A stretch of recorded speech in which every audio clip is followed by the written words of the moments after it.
Boa noite a todos e a todas, e a todes, como dizem hoje em dia também. Nós vamos fazer agora, nós vamos dar um pulo da Idade Média, passar por todo o período moderno e vamos entrar no século XVIII e XIX. Em teoria, hoje ficaríamos restritos ao XVIII e XIX, só o comecinho do XX que estava previsto da gente falar, que seria um livro chamado Protocolos dos Sábios de Sião.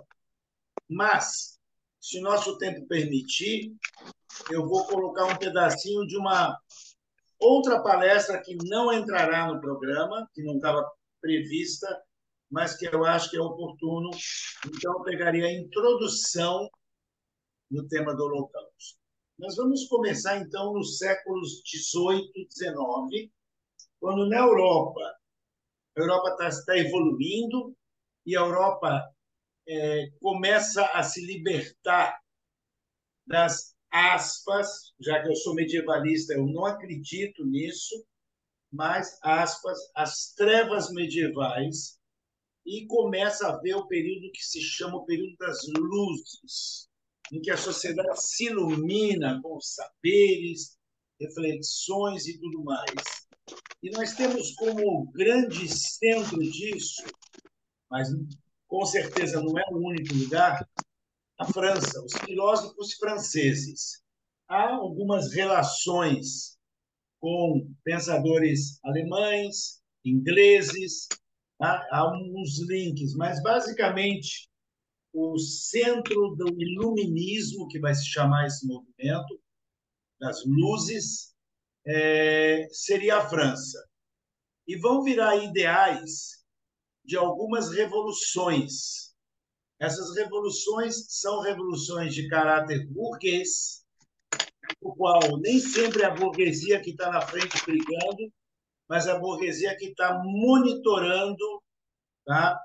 Setores da sociedade que se envolvem e lutam, e a burguesia que se apropria de poderes e de direitos que estavam então restritos à nobreza e aos governantes reis, aos reis e à nobreza. Então, tirando gradualmente o espaço dos reis e da nobreza, com formas diferentes, com modelos diferentes, na Inglaterra se manteve a monarquia e na França vai se cortar a cabeça dos reis, depois vai haver uma restauração, mas, de certa maneira, se aproximando das sociedades contemporâneas europeias, na sua maioria, democracias no Ocidente, pelo menos, da Europa.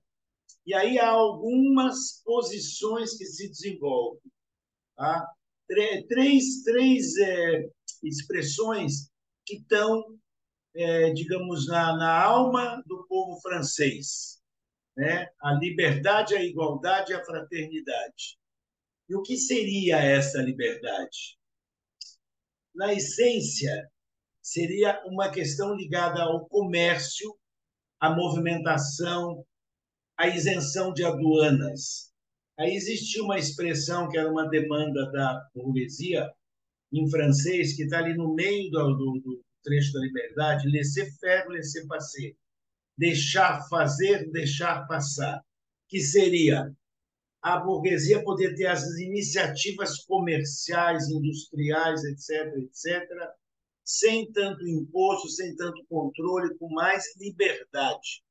Mas no bojo disso vem, então, além da liberdade comercial, a liberdade de opinião, a liberdade religiosa. Tinha havido, desde o século XVI, tinha havido lutas entre católicos e grupos que hoje a gente chama de evangélico, mas ficaria mais preciso chamar de protestantes. Tá? Protestantes e católicos tiveram muitos conflitos, houveram guerras de religião, a mais famosa a Guerra dos 30 Anos, que foi no século XVII, mas agora a ideia é de que a liberdade religiosa é plena. Ainda não estão falando dos judeus, estão próximos de falar dos judeus. Tá? A liberdade de imprensa, que é uma coisa que até hoje a gente ainda tem que brigar por isso, tem que espernear, gritar, né? e muitas vezes nos desagrada certos abusos da imprensa e a gente quer processar, então vai ter lá um cidadão que vai falar alguma coisa inadequada, mas a gente atingiu nos países democráticos uma relativa liberdade de imprensa e outras liberdades mais que entrariam no bojo disso. Igualdade. Na verdade, não é uma igualdade socioeconômica, é uma igualdade de direitos da burguesia. A burguesia quer se apropriar de A voz direitos. está ruim, a Perdão, voz não está boa. perdão, repita. Oi, A voz não está clara. Tá havendo uma eu vou interferência diminuir de alguma coisa, não sei o que, eu que vou é. diminuir o Mas meu aqui não está ventilador. chegando Espera aí. claramente, não. Vamos ver se agora Ó, tá melhorou. vendo? Melhorou? Tá. Melhorou? A- Agora sim. É o meu ventilador. Melhorou. Eu sei que o ventilador pode atrapalhar. Ah, Mas vamos lá. Então, a igualdade não seria uma igualdade socioeconômica. A diferença de classes continua havendo, mas a burguesia quer ter o fim das vantagens das regalias da nobreza e do clero. E a burguesia quer uma igualdade jurídica. Tá? Todos são iguais perante a lei, mas não são iguais perante o bolso. O bolso difere. Já a expressão fraternité, fraternidade, é um chavão vago, tá? Que entra junto com as duas anteriores, só para fechar o laço bem. Alguma dúvida sobre isso? Vamos prosseguir. Aí começa a era das revoluções.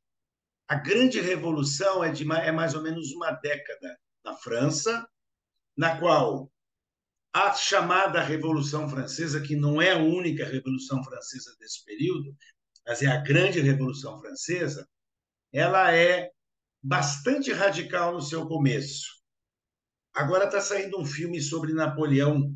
Eu tive já o prazer de assistir. Uma montagem interessante.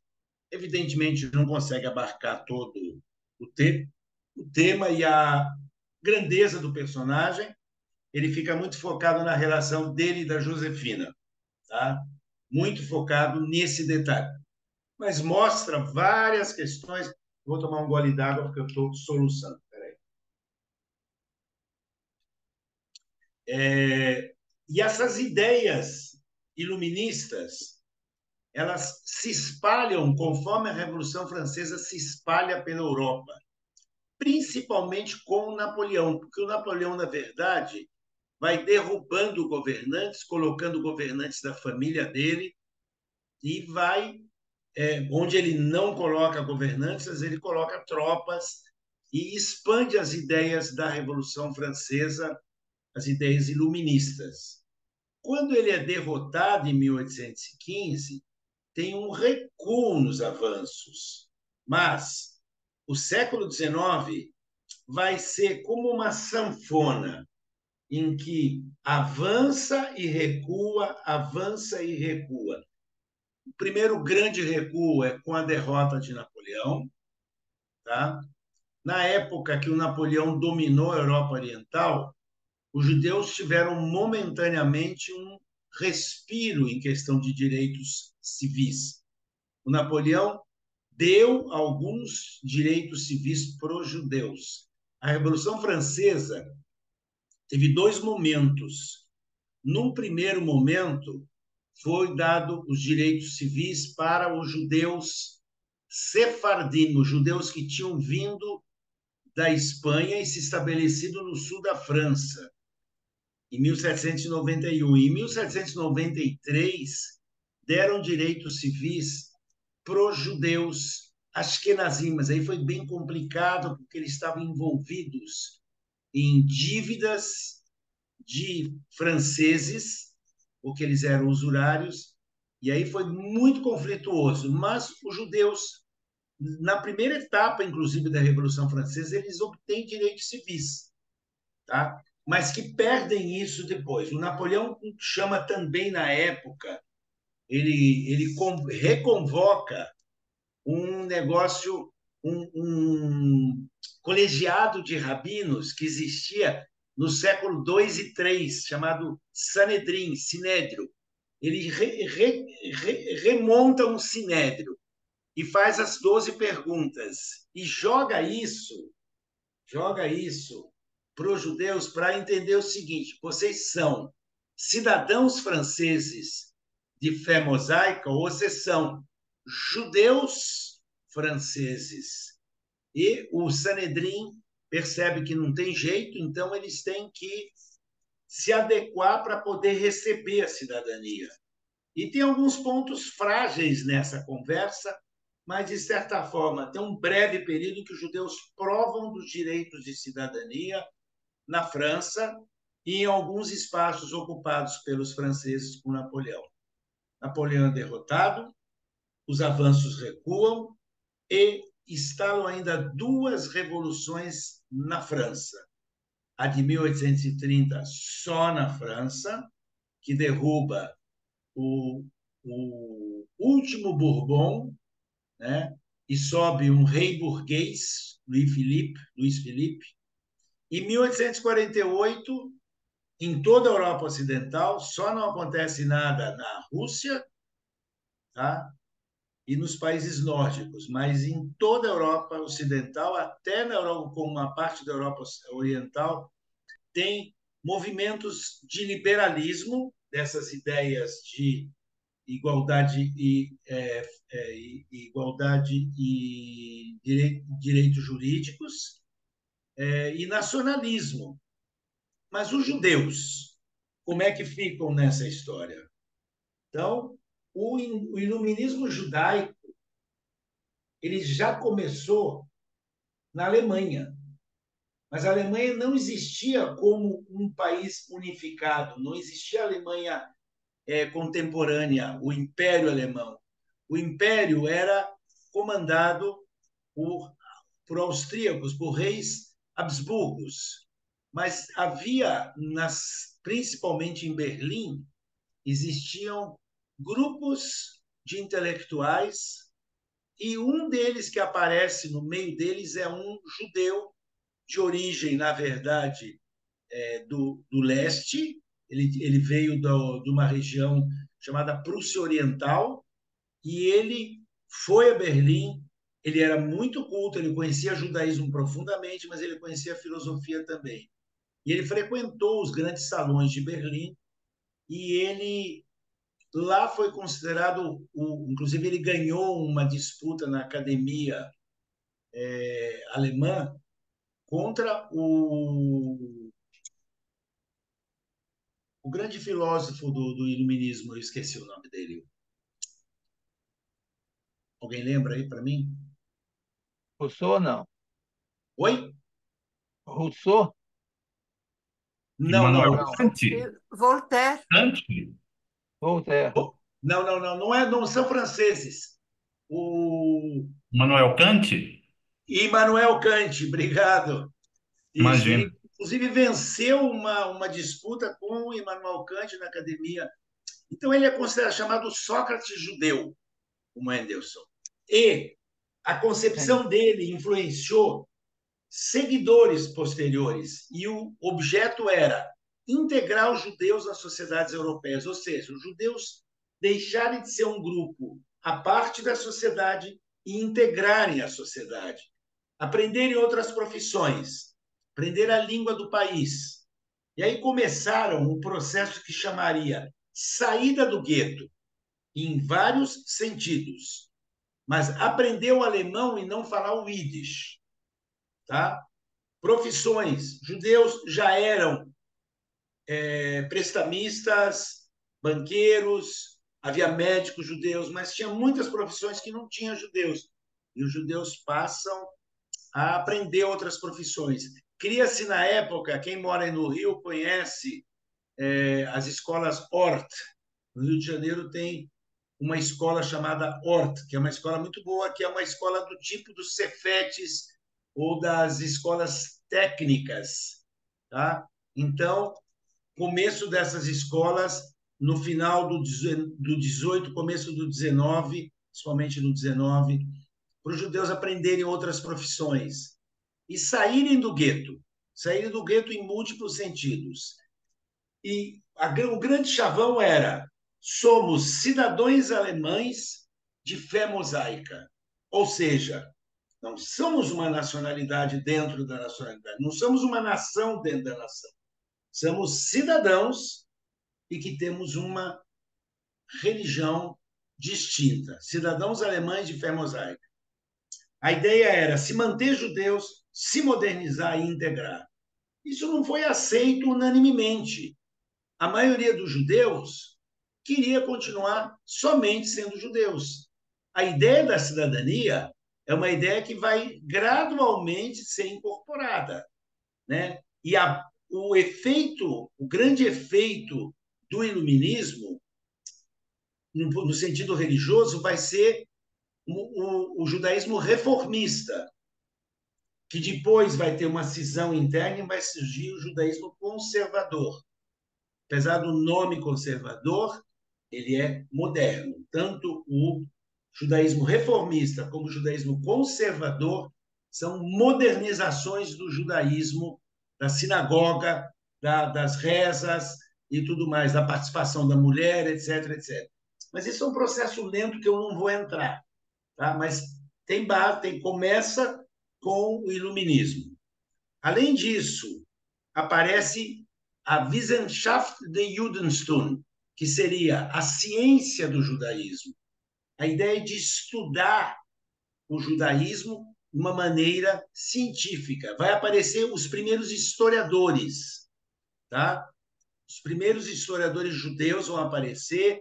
O mais famoso tem o nome de um rabino que foi o mesmo sobrenome do rabino que trabalhou na área algumas décadas atrás, Gretz. O Gretz não tem parentesco com o historiador Gretz, mas esse Gretz, na virada do 19 para o 20, ele cria uma historiografia judaica e até hoje os livros, as obras dele, ele tem uma história judaica completíssima e quem quiser consegue baixar na internet, em inglês ou francês.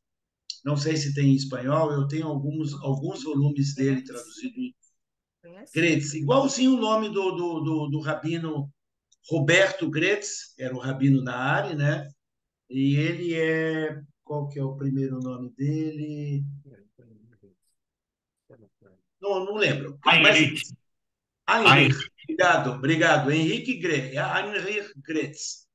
Então a ideia era uma ideia de o judeu sair do gueto, se iluminar e entrar na sociedade. E isso é mais forte na Alemanha, mas passa para a França, que já tem a coisa do Napoleão, da Revolução, e Inglaterra, e chega nos Estados Unidos.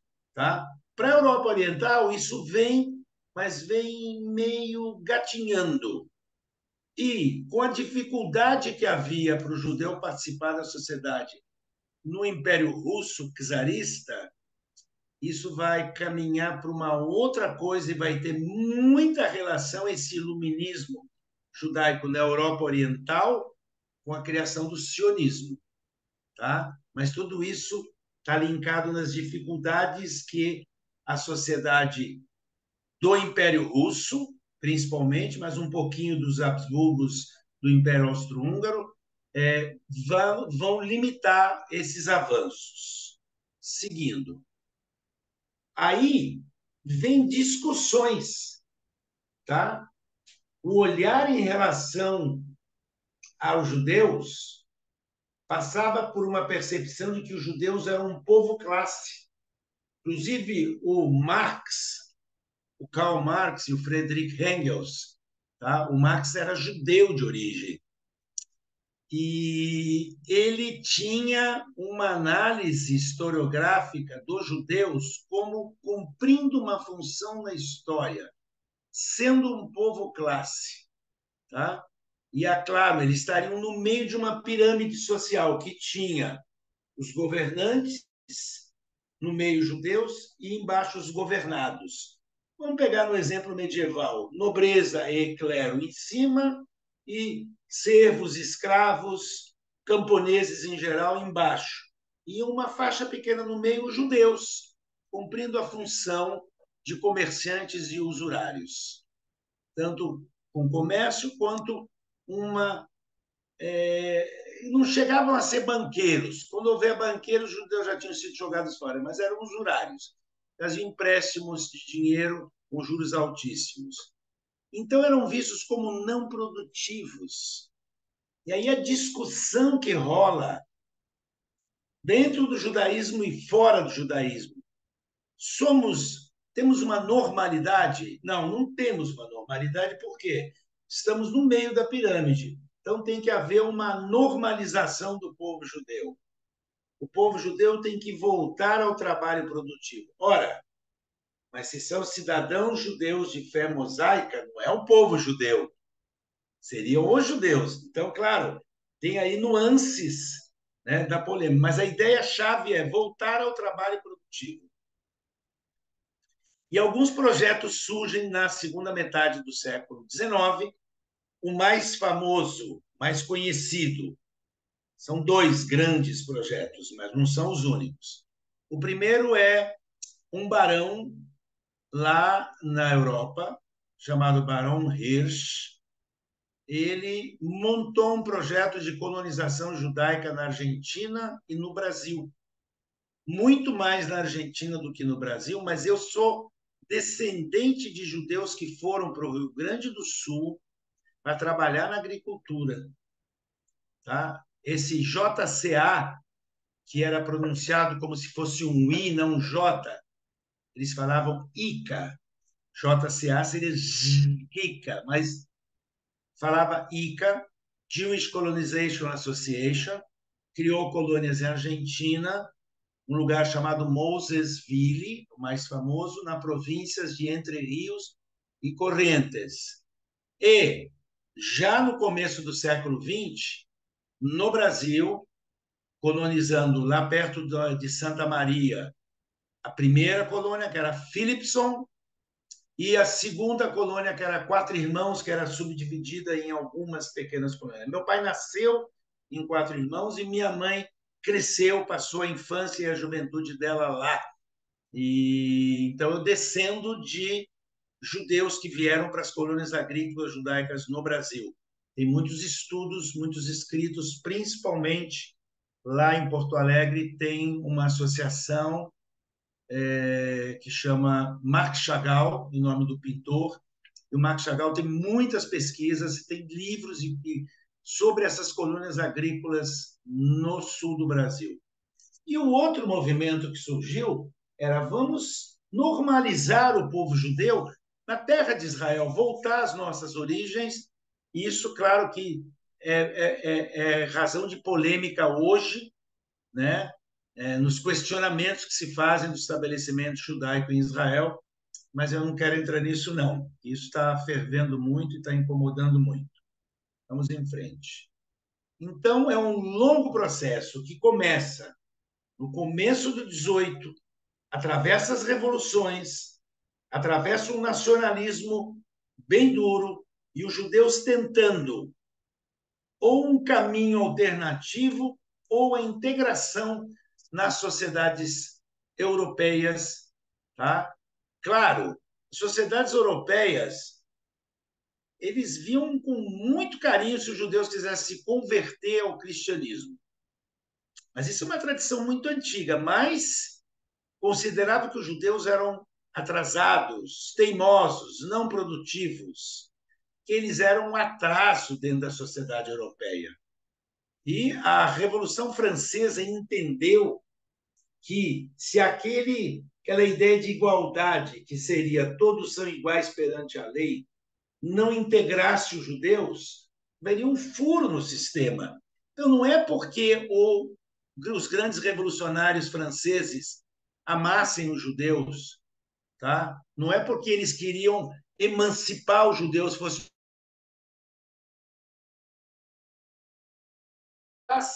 no pacote todos são iguais perante a lei.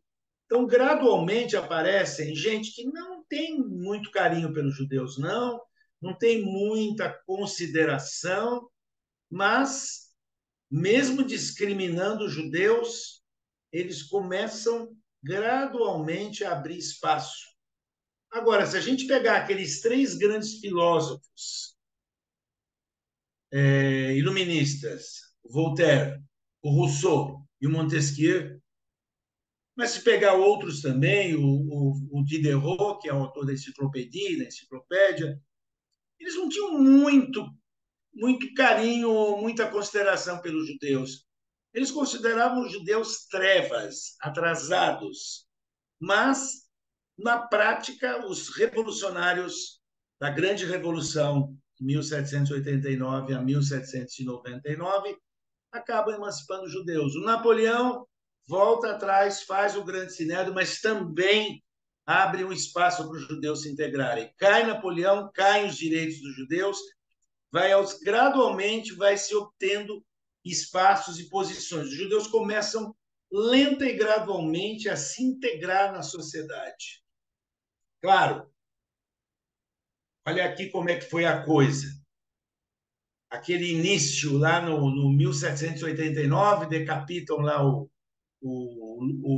Luís XVI e decapitam a Maria Antonieta. Primeira coisa, precisava integrar os protestantes. No caso francês, tinha tido guerras de religião entre católicos e protestantes. E tinham matado, no século XVI, tinha tido uma noite de São Bartolomeu em que se matou os protestantes franceses. Fez uma matança horrorosa. E tinha tensão muito grande. Em primeiro lugar, recebem cidadania, direitos políticos. Em seguida, os judeus do sul, que eram de origem ibérica, sefaradim, bem nascidos e produtivos, eles tinham capital e eles investiam em muitas coisas, são integrados. E, com imensa dificuldade, os judeus da Alsácia-Lorena, que é uma região anexada na Guerra dos 30 Anos do Império Germânico. Tá? Aqui foi difícil, porque tinha um ranço. Né? Os judeus eram prestamistas e usurários.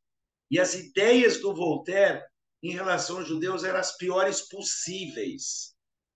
Tá? Mas eles são integrados. Mas fica toda uma tensão, porque quando Napoleão vai para as guerras, boa parte dos soldados deles são camponeses. E quando eles voltam, eles estão devendo para quem? Para os usurários judeus. E eles protestam, eles são os veteranos do Napoleão. Como que pode ser? Nós lutamos pela França, nós vencemos batalhas e a gente vai perder as nossas terras. E aí o Napoleão faz o famoso reunião do Sinédrio. É um colegiado de rabinos que tinha acabado lá pelo ano 400, no século V da Era Comum. Em 1807 tem um vai e vem aí, mas basicamente dão 12 questões para os judeus, e duas delas são muito complicadas para os judeus, tá? Mas se eles aceitam a lei francesa e a plena cidadania, ou queriam viver isolados. Então, por exemplo, no judaísmo tinha divórcio, mas na lei francesa não tinha. Como é que fica? Então, tinha umas peninhas, e os judeus se curvam e se enquadram. A liderança judaica, depois de muito vai e vem, se enquadra nisso. Queremos a cidadania. Quando cai o Napoleão, claro, mas a ideia básica é: sou judeu em casa e francês na sociedade. Franceses de fé mosaica. Mas acaba a guerras napoleônicas, ele é derrotado, ele acaba indo para Santa Helena, uma ilha no meio do Atlântico, e vem o Congresso de Viena, que é os que tinham sido derrotados pelo Napoleão, mas conseguiram, no vai e vem, derrotar ele. E aí tem pogromos contra os judeus. Não é no Império Russo, não, que é lá no final do século XIX. Pogromos no Ocidente mesmo. E todas as conquistas que os judeus tinham são tiradas, baixadas. Quando vem as revoluções burguesas de 1830 e 1848, começa gradualmente direitos e cidadania para os judeus, menos no Império Russo e, com certeza, não nos países muçulmanos, onde ninguém tinha cidadania. Cidadania nos países muçulmanos é um negócio que só vai acontecer, se acontece, e nos tempos atuais, no final do século XX, começo do XXI, ainda assim é uma cidadania muito complicada. Não vamos entrar nisso, não. Mas os judeus gradualmente se inserem nessas sociedades e têm um aparato mental de séculos que eles viveram, estudando muito e com pouca praticidade no seu cotidiano, porque estavam em profissões restritas, mas eles tinham um preparo intelectual muito bom. E então sobem, ascendem muito rapidamente. Os judeus começam a se inserir nessas sociedades, recebendo direitos, e começam a entrar na política, e começam a fazer parte de partidos, ora conservadores, ora liberais. Mas eles se inserem nos partidos, se inserem na política, e começa a haver apreensão e reações sociais. Pô, esses caras, há pouco tempo atrás, eles estavam fechados no gueto, agora estão aí no comércio, na indústria, estão, tem nobreza, né, recebendo títulos de nobreza e participando dos parlamentos, né? Então começa a ter uma fervura. A inserção dos judeus social é até motivo de filosemitismo. Tem gente que gosta dos judeus porque vê os judeus como competentes na sociedade competitiva, na sociedade capitalista, tá? Não só apreensão, reação negativa, tem reação positiva, tem gente que valoriza, olha como os judeus são trabalhadores, olha quantos prêmios Nobel têm os judeus.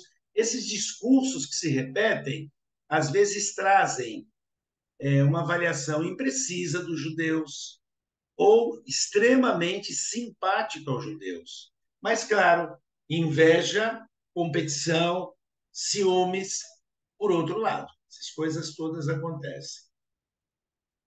Parcela dos judeus nos países europeus se integram. Não são todos. Alguns judeus ainda resistem e permanecem fechados nos seus bairros.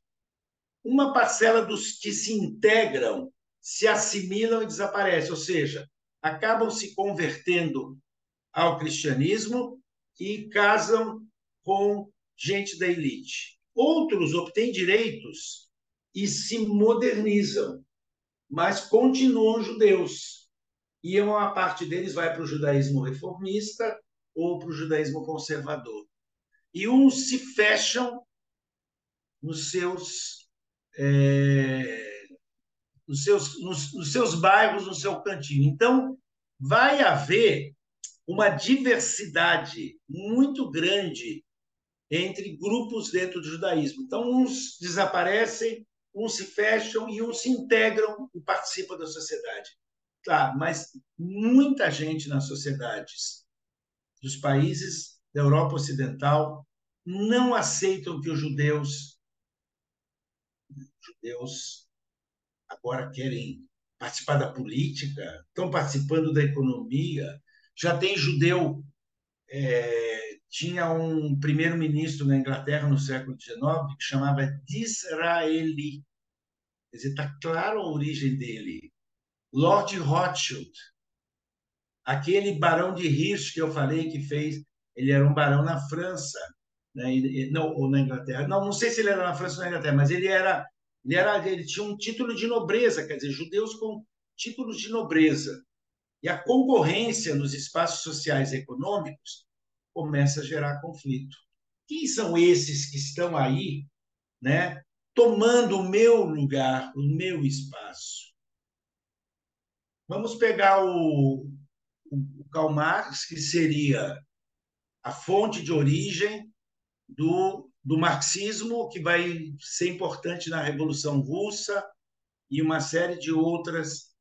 Ele era judeu, de descendência de avô, e ele escreveu, o pai já era convertido ao cristianismo, e ele não tinha nem religião. Ele escreveu uma obra chamada Questão Judaica, no qual ele, que é brilhante como analista da sociedade no aspecto econômico, nessa questão ele mostra imaturidade e desconhecimento.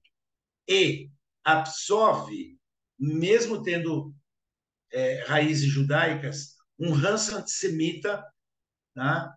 E um foco exclusivista na ideia do que os judeus sobrevivem por causa de ser um povo classe, função socioeconômica.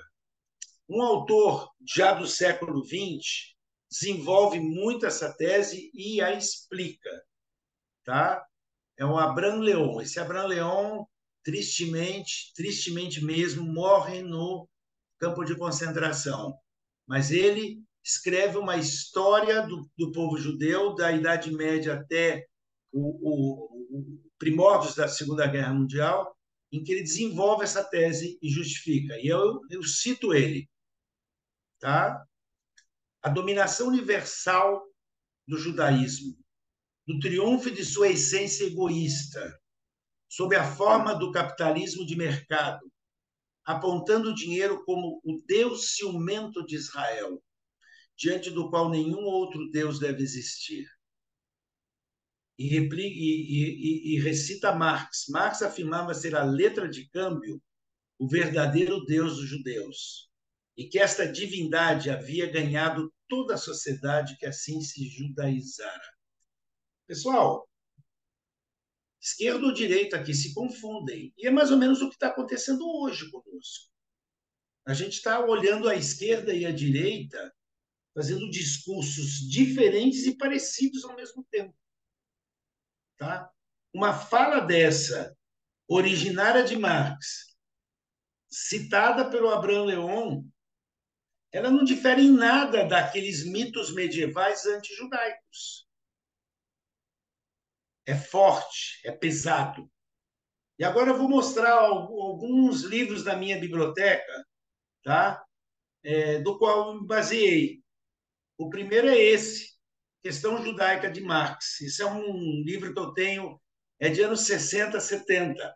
Na época que no Brasil se vendia muito livro marxista, eu tinha identidade com as ideias socialistas, eu ainda tenho ideias de esquerda, e eu comprei esse livro e confesso que eu fiquei decepcionado com, já naquela época. Eu não tinha tanta maturidade, não sei se eu tenho agora também, mas eu tinha menos ainda, né? Eu acho que eu continuo imaturo, mas é uma coisa de assustar, tá? Agora vamos para Sartre. Eu morei na França junto com a minha esposa durante metade do ano de 2013, final de 12 e primeira metade de 13. E a gente caminhava muito, porque sábado e domingo não tem arquivos, não tem biblioteca, está tudo fechado. A gente adora caminhar e a gente caminhava muito por Paris. E um dos meus trajetos passava pelo cemitério de Montparnasse. E eu sempre passava, vocês vão achar que eu sou doido, ao lado do túmulo do Sartre e da esposa dele, que é uma grande autora de livros de feminismo. Tá? Dois personagens que eu tenho extremo respeito, e eu tenho na minha biblioteca um bonequinho de chumbo, que é um Sartrezinho. E a piada que fazem de mim é que eu discuto com o Sartre, porque o Sartre me incomoda. Mas me incomoda não falando asneira como o Marx estava falando algo que eu não quero acreditar, mas eu admito que tem pé na realidade. O Sartre, numa obra que eu já vou mostrar para vocês, 2 exemplares, eu tenho 2 exemplares dela, também é uma obra pequenininha, que nem esse livro aqui, vocês veem que é um pocket, é um livro pequeno, né? A Questão Judaica do Marx. O Sartre também é o semelhante, chama questão judaica também. Tem um título diferente um pouquinho, mas seria a questão judaica. Ele fala, e ele escreve isso no final do Holocausto. O Sartre não pode de jeito nenhum ser considerado antissemita. O Sartre não pode de jeito nenhum ser considerado alguém que não queira e não respeite os judeus. Ele era muito crítico a Israel, mas ele está longe, distante, porque aquelas falas do Marx ali são escabrosas. O Sartre não. Ele trabalha sobre a sombra do Holocausto. Ele critica os franceses no pós-guerra, mostrando como houve colaboracionismo e como a sociedade francesa tinha preconceito e responsabilidade no Holocausto. E é uma acusação que os franceses não gostam. Os franceses odeiam que falem que eles foram colaboracionistas, que a sociedade francesa era antissemita. Tá? A crítica do Sartre é profunda. Mas ele também diz que o antissemitismo manteve o povo judeu unido, vivo e continuando. E vocês já ouviram minhas ideias? Eu digo que a continuação é um produto da cultura e da resiliência judaica dentro da sua cultura. Tá? Mas o Sartre diz que não. É o efeito externo que mantém os judeus. Por isso que eu tenho esse bate-boca com ele. Ele já está morto. Eu passava lá no túmulo dele, ele não respondia, mas ele é o meu grande polemista. Aqui são meus dois livrinhos aqui do Sartre. Esse da esquerda é da Ática, é menos antigo, tá? E o da direita é uma edição de Fel, que é bem antiga, de anos 50. Essas assim, umas primeiras edições em português. Eu tenho as duas, não são iguais, não são iguais. Estranhamente, os textos não são redondinhos iguais, mas o fundamental é igual. Eu não sei se são trechos que selecionaram trechos diferentes, enfim. Mas a questão judaica e reflexões sobre o racismo é o mesmo livro, mas escrito com algumas variantes. Volto atrás agora, vou para o século XIX, nós já tínhamos chegado no XX com Sartre, volto atrás, e no ingresso de judeus nas sociedades europeias, depois das revoluções burguesas no século XIX, tem muita gente que se converte ao cristianismo, muitos judeus. E, nesse olhar, o judaísmo é visto como um erro. Porém, tem um famoso caso ocorrido na Síria atual, capital Damasco. Síria é aquele país que está destruído por uma guerra civil, está do lado de Israel. Um monge foi assassinado e, para evitar conflito com a maioria muçulmana, acusam os judeus. E aí, dois judeus proeminentes, um na França, um na Inglaterra, o Crémier era político e o Montefiore tinha um título de nobreza. Montefiore é na Inglaterra e o Crémier na França. E reagem e acabam inocentando. Mas reverbera muito esse caso de mais uma acusação falsa. Se lembrem daqueles mitos medievais, né, que acusavam os judeus de sangue, de fazer matzot, etc. E o outro caso é o caso Mortara, em que uma criança judia foi convertida por uma ama e o Papa Pio IX, ainda do século XIX, diz que não se volta atrás porque o batismo é irrevogável. Mas a criança foi convertida praticamente sem saber que ela estava sendo convertida, que era uma criança menor. Tá? Então, o Papa disse, não, o batismo é irrevogável. E aí teve uma grande confusão, porque se sentiu que no século XIX, iluminismo, progresso, luzes, que estava forte ainda todo tipo de preconceitos. Na Alemanha, a coisa vai mais devagar, porque a Alemanha só se unifica em 1871. Tá? Se unifica quando o Otto von Bismarck consegue, através de um dos reinos que entraram na unificação alemã, que era o da Prússia. A Prússia seria a parte oriental da Alemanha, aquela parte que fica entre a Polônia e a Alemanha atual. Eles conseguem unificar vencendo uma guerra contra os franceses. Derrotam o Napoleão III, o sobrinho do Napoleão, e unificam. E aí, claro, a Alemanha vinha muito bem economicamente, mas ao se unificar, o crescimento econômico é acelerado demais, traz crises de exploração e tem, em 1878, uma grande crise econômica. E, nesse período, tinha judeus nos partidos de centro e de direita.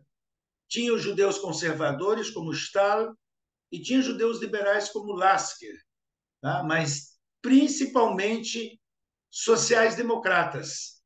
Tá? E todos eles num projeto de unificação da Alemanha. Eles se identificaram, são cidadãos alemães. Mas aí nós começamos a ver o aparecimento de um antissemitismo. Ainda não é o antissemitismo pleno, mas começa a sair do antijudaísmo rapidinho e criar a formatação do que eu chamo, sim, de antissemitismo. E antecessores, algum deles é o Richard Wagner, músico, que as músicas eram tocadas nos campos de concentração quando os judeus eram levados para as câmaras de gás. O Lagarde, que é um orientalista, tá? E eles entendem que a Alemanha está perdendo a sua força, a sua potência em função dos judeus. Nesse período, na unificação, a Prússia venceu Dinamarca, o Império Austro-Húngaro, que surgiu a partir daí, que separou a Áustria da Alemanha, e venceu os franceses, Napoleão III. E essa união, essa unidade em 1871, não trouxe progresso, ao contrário, trouxe muita frustração. Por quê? Camponeses migram à cidade e não têm trabalho. Os nobres, proprietários rurais nobres, como Sonnenberg, dizem o capitalismo cresceu por si mesmo. O capital cresce sem trabalho e se multiplica. Bolsas, finanças. E quem é que está dentro da bolsa e das finanças? Que ganha sem trabalhar. Quem é que ganha sem trabalhar? Aqueles que ficavam naquele grupo. Então, se recicla o olhar em relação aos judeus como não produtivos, como que mexem com dinheiro, que têm uma postura de sugadores da energia, do dinheiro, do trabalho dos demais membros da sociedade. E aí tem a crise da Bolsa de Berlim em 1873. Falências, mas também tem crescimento. É o capitalismo. E aí associam os judeus com o capitalismo apátrida e egoísta. Se reciclam. Reciclagem moderna dos mitos medievais. Isso está claro nos textos. Tem um pastor e capelão da corte, tá? Eles eram luteranos, é um pastor luterano, Adolf Stocker, tá? Ele fala que tem judeus demais em Berlim e 5% da população são judeus, mas eles ocupam um terço das vagas da universidade, que seria 33%. E aí ele funda o primeiro partido, que seria o PDC, a Democracia Cristã, né? Mas está longe de ser.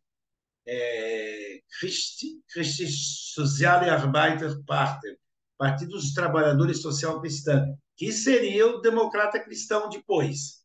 E prega isolamento dos judeus, excluir eles da vida social, política e econômica. Começa um partido que tem como a sua plataforma ideias de exclusão dos judeus, que os judeus seriam uma praga na sociedade. Está se construindo as teorias raciais, está se chegando.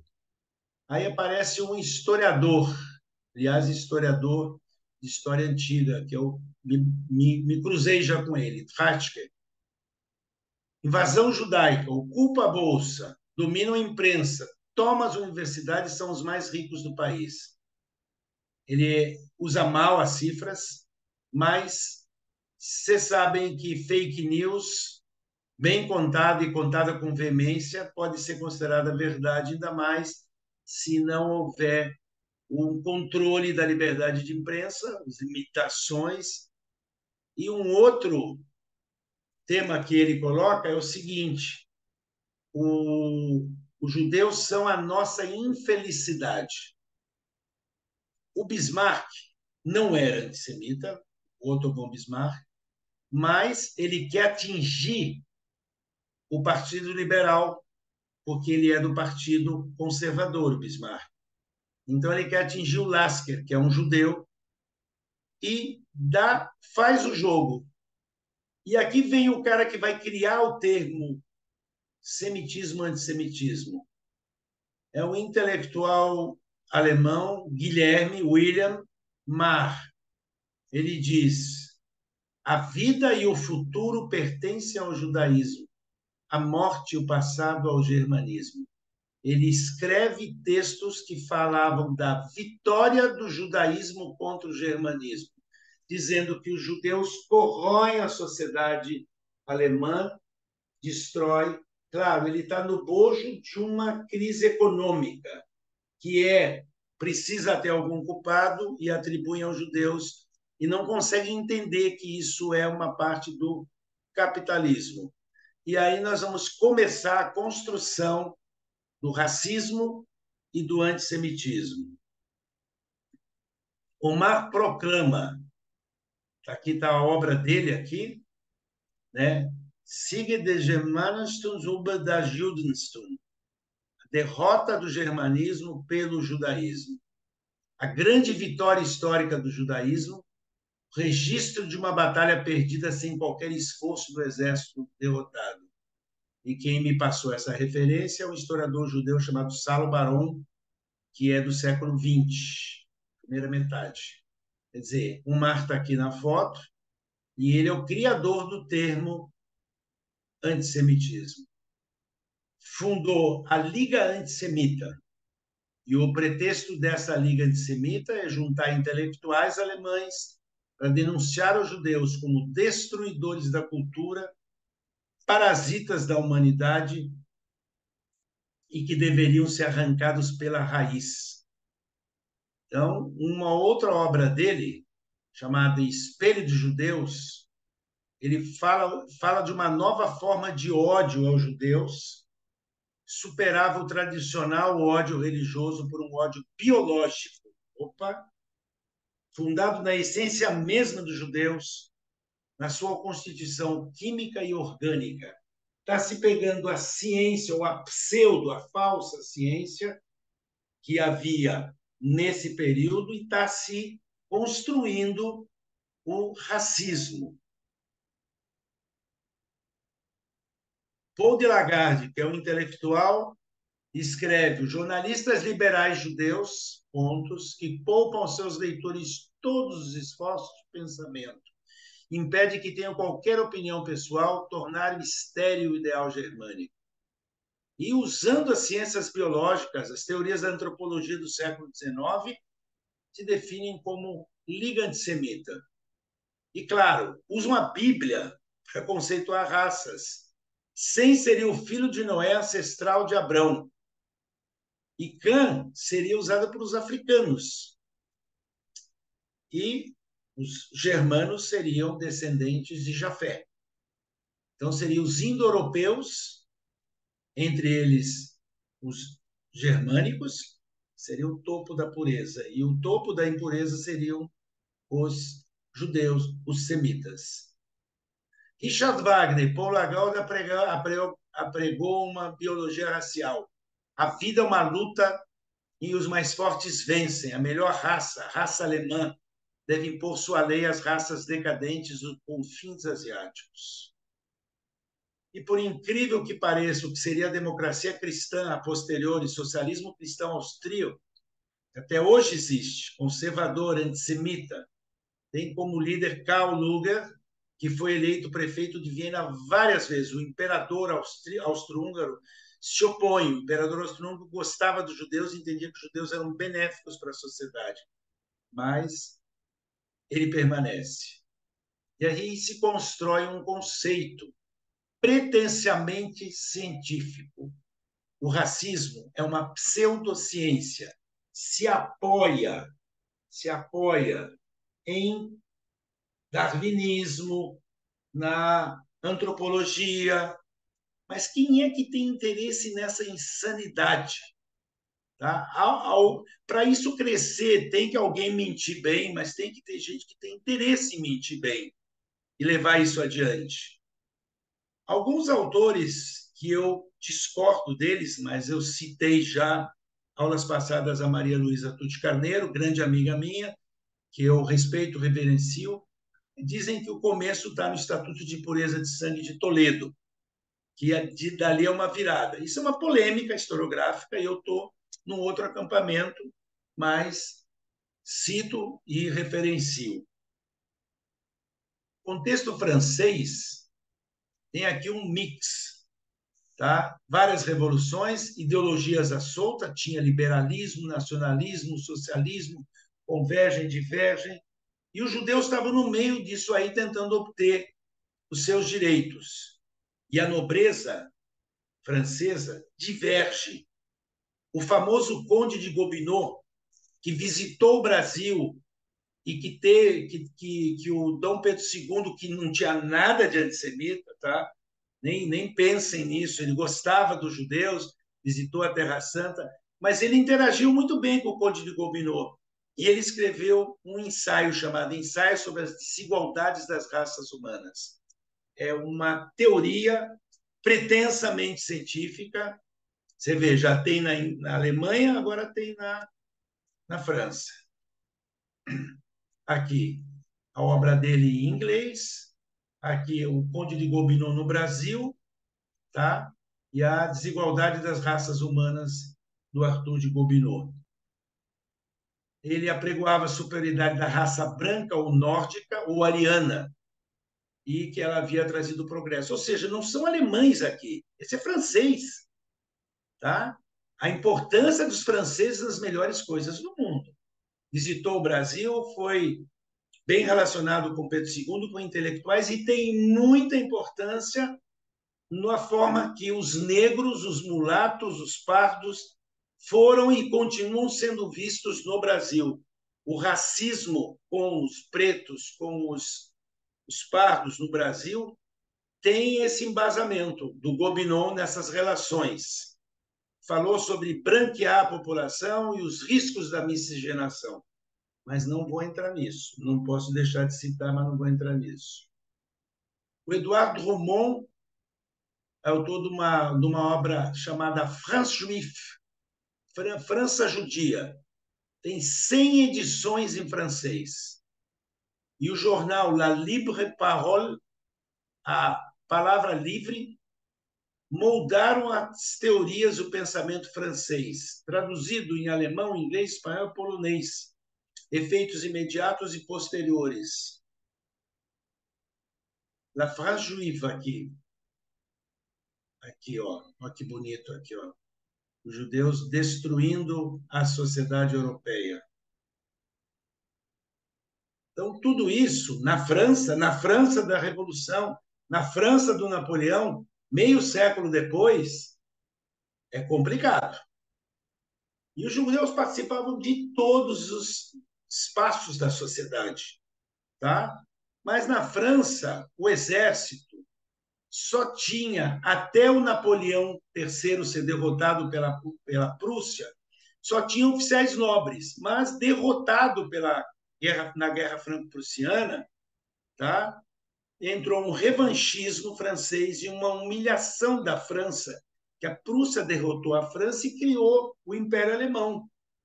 E aí fabricaram, num caso de espionagem que houve, fabricaram um culpado, um capitão judeu chamado Alfred Dreyfus. Ele era inocente, o verdadeiro culpado não tinha sido achado, então se culpou ele. E ele foi o motivo de um longo conflito entre gente progressista e gente conservadora. Tá? Os anti-Dreyfus eram conservadores, monarquistas e antissemitas também. Mas havia elementos da sociedade que entendiam que a república só sobreviveria se ela parasse com esse preconceito, com esse antissemitismo. E aí surgiu um escritor famoso, Émile Zola, que escreveu um panfleto jornalístico, uma sequência de artigos publicados em jornais que depois virou um livro. J'accuse, eu acuso. Primeiro foi como artigos jornalísticos, depois livro, e atacou esses caras. Quer dizer, é o contra-ataque de democratas, republicanos e socialistas. Até que o processo é revisto. O Dreyfus estava na Ilha do Diabo, aqui na América do Sul, é inocentado e anistiado, mas influencia imensamente um jornalista judeu assimilado, que era correspondente de um jornal de Viena. Ele era húngaro, mas... Ai, meu Deus. Entrou aqui, só um minuto. Entrou aqui um...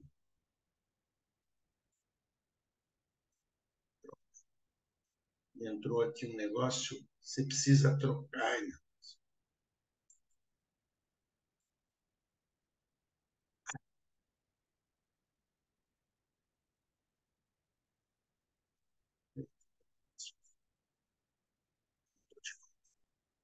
e o Theodor Herzl virou um sionista, ele era um judeu assimilado.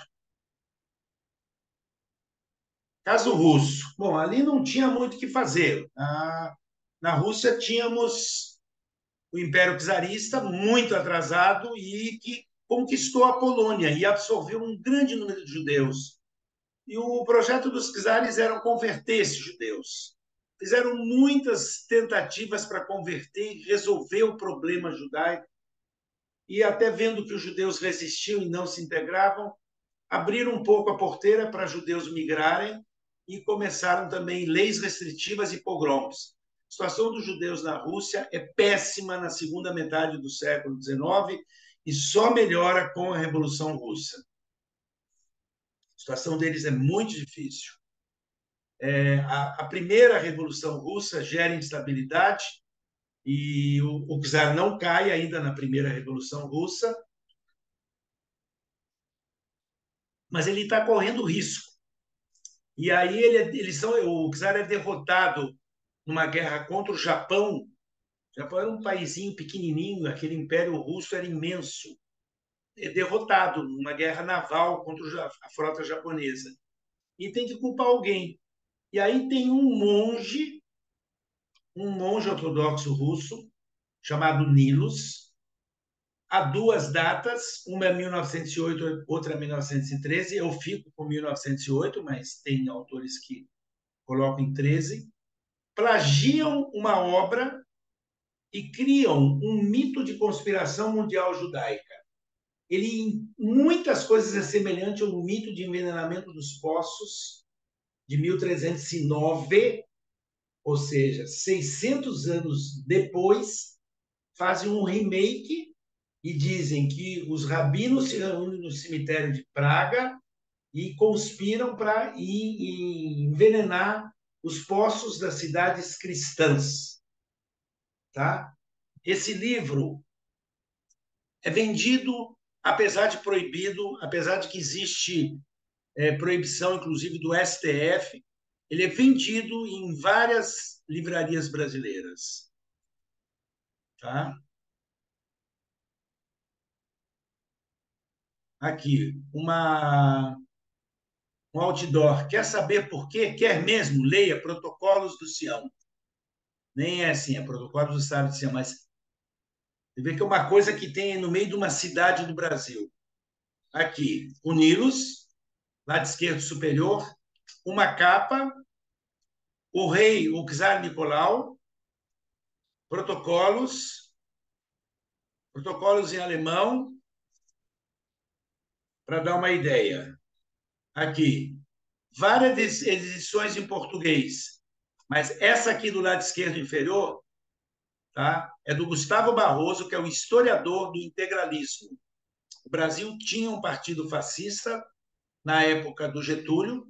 O Getúlio fortaleceu ele porque ele queria atingir os comunistas, ele queria tirar os comunistas da jogada. Então ele flertou com até os integralistas tentaram derrubar ele, e aí ele atacou os integralistas, mas ainda assim ele tinha na polícia política dele o Filinto Miller, que era um integralista. Tá? Então, houve um flerte muito grande do Getúlio com o eixo, até que ele chegou à conclusão que valia a pena ele ficar do lado dos Estados Unidos e entrou na guerra do lado dos aliados. Mas esses livros estão pelo Brasil afora. A obra é uma falsificação literária, tá? Um plágio, porque o Anatol Rosenfeld, que é um professor da USP, que foi amigo do meu pai, inclusive, ele conta dessa falsificação. Teve um tribunal no final dos anos 30, em Genebra, na Suíça, e que provaram que o livro era uma falsificação literária. O Will Eisner, que é um grande, como é que se diz, cartunista, tá? Ele fez um livro que a Companhia das Letras vendem sobre a história secreta dos protocolos, que tem a introdução do Humberto Eco, que é um dos maiores, recém-falecido, intelectuais do mundo contemporâneo, italiano, recentemente falecido. Ele diz que não são os protocolos que geram antissemitismo, é a profunda necessidade das pessoas de isolarem o inimigo que as leva a acreditar nos protocolos. A necessidade do inimigo interno. Aqui. O livro do meio é o Anatol Rosenfeld fazendo a análise da falsificação. Esse aqui é o Will Eisner, que é os... Tem textos também, mas ele tem os cartoons. Tá? E aqui vários outros. Reflexões finais. O racismo do século XIX é a base da teoria ariana, que culminou no projeto de eugenia, limpeza e purificação da raça. O genocídio de 6,5 milhões de judeus e de muitos seres humanos, negros, eslavos, homossexuais, paralíticos, portadores de necessidades especiais, opositores do regime, comunistas, testemunhas de Jeová, adventistas englobados. Limpeza étnica feita pelo nazismo na Segunda Guerra Mundial. Qual é a base do racismo do século XIX?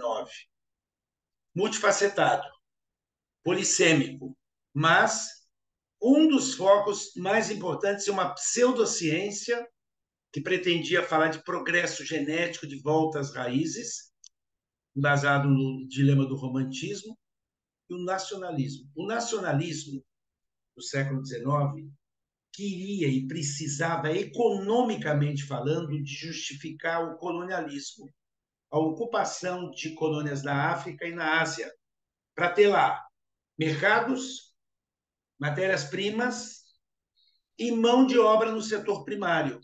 Ou seja, com que direito países que se diziam iluministas iriam invadir África e Ásia e pegar colônias? Foram pegas na violência. África e Ásia foram colonizadas porque eles estavam indo civilizar os africanos e os asiáticos, porque eles eram superiores e esses asiáticos e africanos eram inferiores. Então, a demanda socioeconômica e política de uma sociedade em crescimento com o nacionalismo e com o capitalismo. Essa mistura é uma mistura de nacionalismo com capitalismo colonialista, com uma ciência fake, com pseudociência, e isso é o que nós vemos até hoje na nossa sociedade. Eu vou pegar, eu tenho ainda 15 minutos, eu fico depois para perguntas, tá? Que a aula tem que ser até 9h30, segundo o Simão. Eu vou abrir um outro slide, que é de uma outra palestra, tá? Espera aí, como é que eu faço aqui? Stop share. Eu vou fazer um outro share.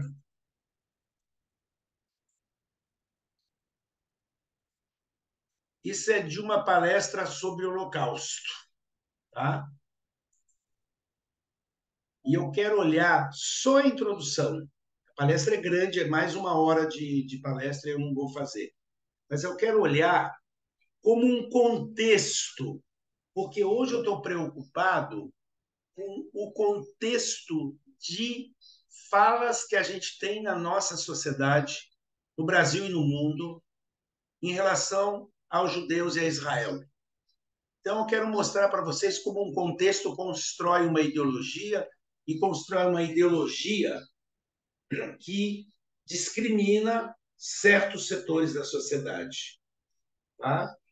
Então, o nazismo eu entendo como baseado no nacionalismo germânico. Claro, o nacionalismo germânico levou à criação de um país que seria a Alemanha, sob a forma de um império, e esse império alemão, na liderança de Bismarck, teve todas aquelas questões que a gente viu devido a uma crise econômica, começou a surgir no seio dele uma série de afirmações que criou a Liga Antissemita e criou também uma ideologia. Essa ideologia passou pela Primeira Guerra e chegou à derrota da Alemanha agora. A Alemanha tinha ganho a guerra com a França em 1871, mas em 14 a 19 ela é derrotada. E derrotada na Guerra Mundial e passando por 2 crises econômicas. A de 23, exclusivamente na Alemanha, e a de 29 em todo o mundo ocidental. Aparece uma ideologia para responder a um povo que está em uma década. A Alemanha foi derrotada na Primeira Guerra Mundial. Por quê? Se a Alemanha era a maior potência da Europa? Fomos traídos por dentro. Depois a Alemanha entra na primeira crise econômica de 23, em que o marco alemão se esfacela e passa a valer 1 bilhão de marcos por $1. Uma crise desproporcional. Nem nós aqui vimos alguma coisa assim. E em 29, uma crise mundial, que é a do capitalismo ocidental. Então, como entender isso? E aí, para entender isso, nós vamos ver a ideologia nazista e ver coisas que nós temos hoje também, e que nós estamos vendo e ouvindo. Primeira questão: crença na superioridade da raça ariana ou germânica, que se inspira na pseudociência racial do século XIX, surgida como justificativa para o colonialismo europeu. Pessoal,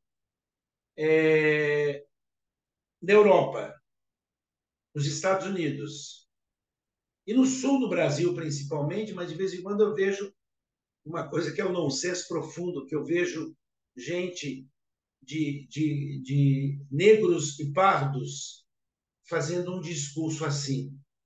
Eu acho bem estranho, porque, na verdade, eles não percebem que eles estariam assim, se autocondenando. Tá?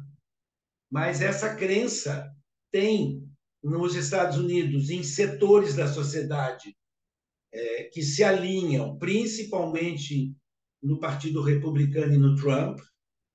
Tá? Não quer dizer que todo republicano, nem que todos os seguidores do Trump entram nessa visão, mas essa visão é um setor importante na ideologia desses grupos. Na Europa, grupos neonazistas, grupos ultranacionalistas, skinheads. A gente viu lá aquela brigada que tem lá na Ucrânia, né, que tem um discurso também racista.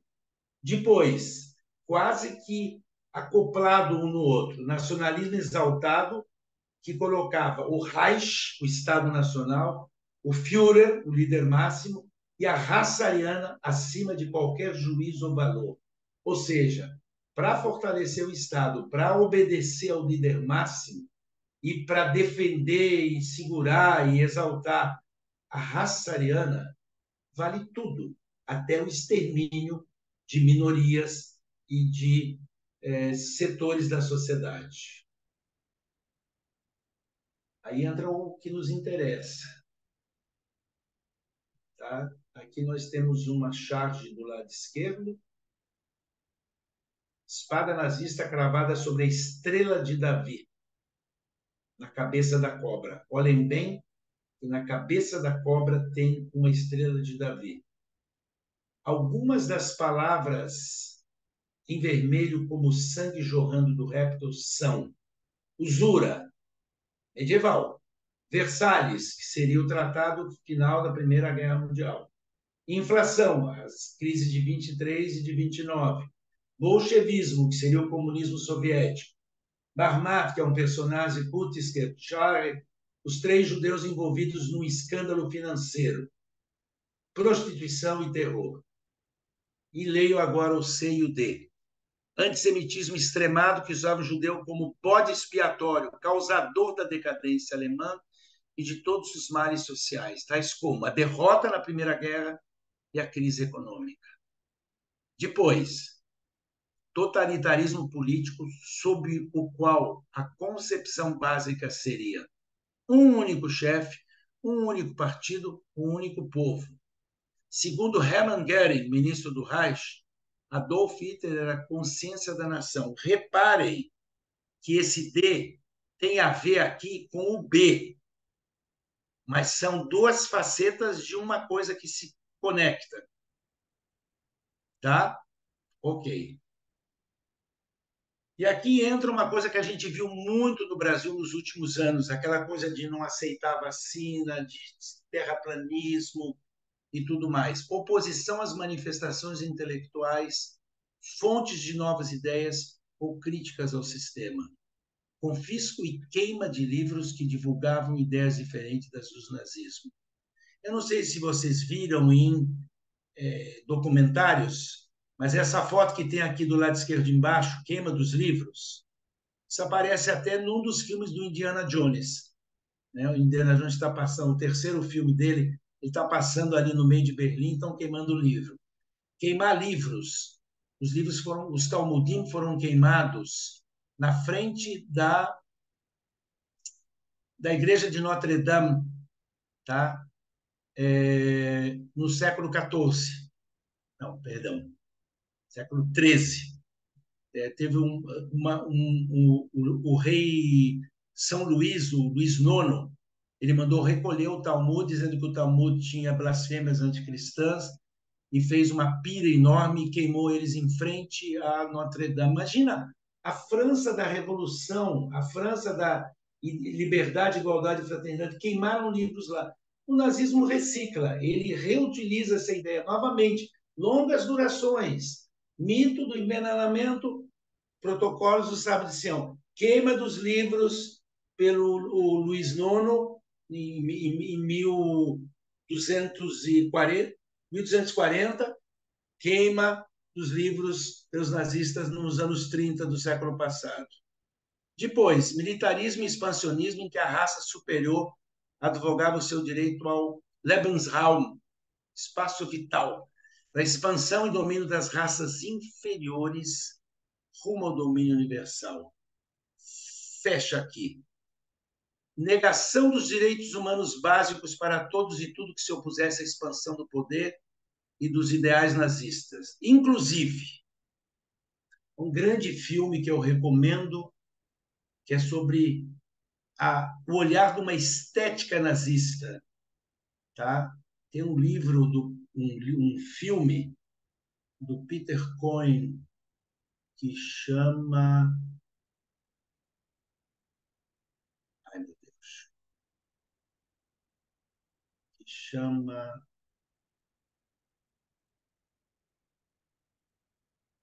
Depois eu vou tentar lembrar. Em que ele fala, ele analisa o nazismo todo por uma questão assim de a beleza. Quer dizer, não podia ter gente diferente, todos eram bonitos, de uma raça pura, tá? De uma estética na violência nazista. E eles se baseavam numa visão greco-romana, daquelas estátuas, daqueles personagens poderosos, atléticos e tudo mais. Então, extermínio de deficientes físicos e mentais. Com licença, professor, seria por acaso a arquitetura da destruição? Yes, sir. Thank you very much. Também. Arquitetura da Destruição, anotem aí. Recomendo que assistam, tá? Ele é um filme que eu diria profundo, denso, e que ele faz um olhar diferente do que aconteceu, porque não é simples mostrar, mataram, fizeram, mas por quê? Qual é o sentido disso? Então, é um ideal de estética, uma estética nazista. É estranho falar nisso, mas é isso que acontece. Então, eficiente físico e mental, não, isso não é bonito. Os judeus, os ciganos são pervertidos. E os opositores, os que negavam o sistema, e os povos demais, os eslavos, seriam escravos. Tá? Esses são os exemplos principais. A ideia básica aí, por incrível que pareça, é vamos fazer um mundo mais bonito, tirar todas as coisas podres da sociedade. E nós estaríamos entre esses podres. Tá? E aí fecha, tá? Que aqui já entra no que eu não vou seguir. Eu vou parar por aqui, são 9h25, não passei do horário, tá? Eu vou deixar esse slide aqui, mas vou tentar diminuir. Peraí, será que eu consigo diminuir? Que eu quero ver. Ah, sim, eu posso aumentar aqui. Peraí. Sim. Vamos abrir para questões. Eu não tenho pressa, tá? Na semana passada tinha jogo do Brasil, né, se não me engano. E eu falei, hoje nem jogo tem. Eu não tenho pressa, mas eu tenho que obedecer aos coordenadores. Eles falaram para mim, aula é até 9h30, mas o que a gente passa é por nossa conta. Então, vocês já assistiram a aula. Eu fico até às 10, se quiserem, para fazer perguntas, se tiverem dúvidas. Eu sei que foi a toque de caixa, foi muito conteúdo, mas eu viajo nessa semana, então não daria para fazer palestra na semana que vem. Se eu falar, vamos fazer 5. Então, até me proporia a não cobrar a quinta aula, mas não tem como, porque eu nem estou aqui e eu não faço em outros lugares. Eu tenho que estar na... A minha internet já é ruim o suficiente para não pegar outra, entendeu? Então, aberto para perguntas, queridos. Eu vou deixar esses slides e posso pôr o outro se houver pergunta sobre algum slide. Para vocês, podem falar. Eu vou aumentar um pouco o meu ventilador, que está muito quente aqui, mas se tiver difícil de ouvir, eu falo mais alto. Professor, apenas antes de iniciar as perguntas, dá uma olhadinha lá no seu e-mail, que eu mandei lá o meu endereço de Recife e tal, só confirma. Um segundo, Walter. Como é que eu chego lá?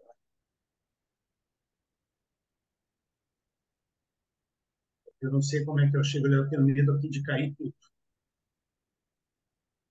Eu não estou aqui com... Eu olho antes da gente terminar, tá, Walter? Aí eu fecho os slides e Tá eu certo. olho. Tá bom, tá certo. É porque eu tenho medo aqui que eu mexo alguma coisa e caio. Eu não sou... E cai tudo, né? Tá certo. A responsabilidade aqui é grande. Vai lá, pessoal, perguntas. Sim, a Iete tem uma pergunta. Iete, por favor. Iete, pode abrir o microfone? Obrigada. Ai, obrigada. Pois não. Então, eu queria saber, deixa eu ver se eu olho, agora estou no celular. Boa noite, hein? Aproveitando para agradecer e, enfim, são muitas perguntas que o professor falando, aí a gente vai pensando, né?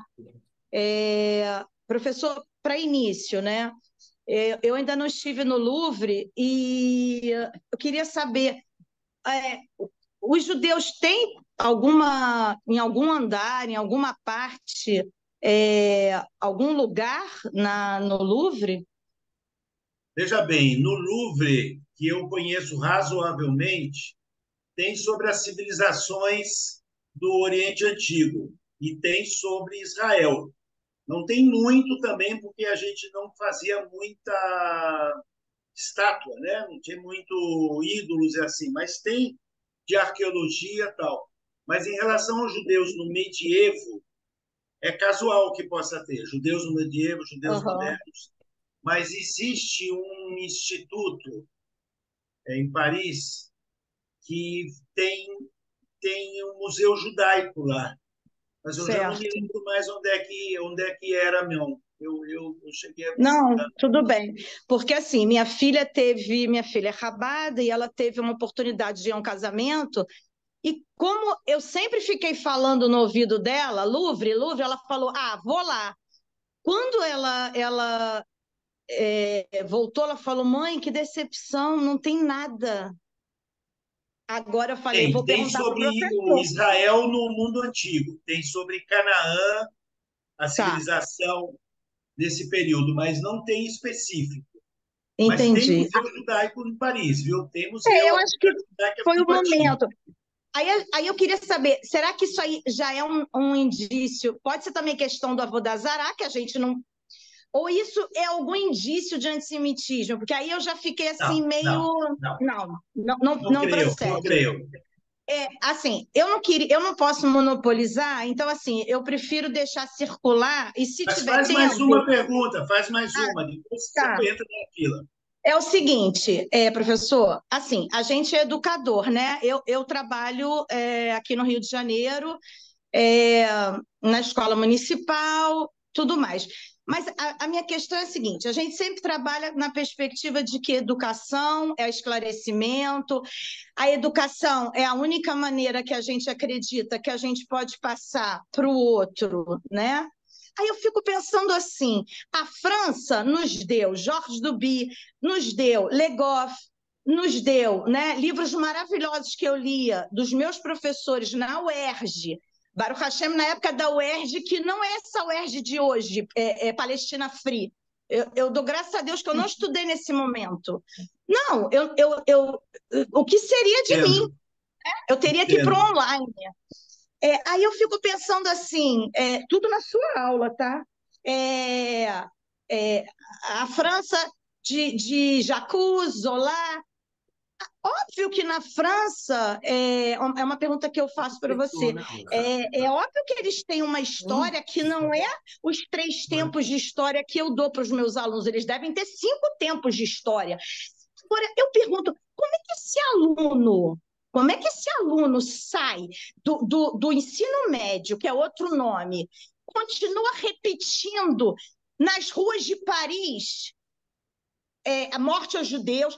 Tira o Hamas. Eu não estou falando do Hamas. O Hamas é a novidade. Como? Como isso acontece? Professor, eu não quero jogar em você as minhas dúvidas, mas assim, é um momento que eu sou privilegiada, eu falo para o meu marido, eu sou privilegiada. Como que essa sinagoga conseguiu meu e-mail e eu faço esses cursos maravilhosos? Eu agradeço aqui. Você me entende, professor? Vocês me entendem? Como? Como é que a França produz pessoas letrados, leitores? Porque os meus alunos, eu não posso exigir.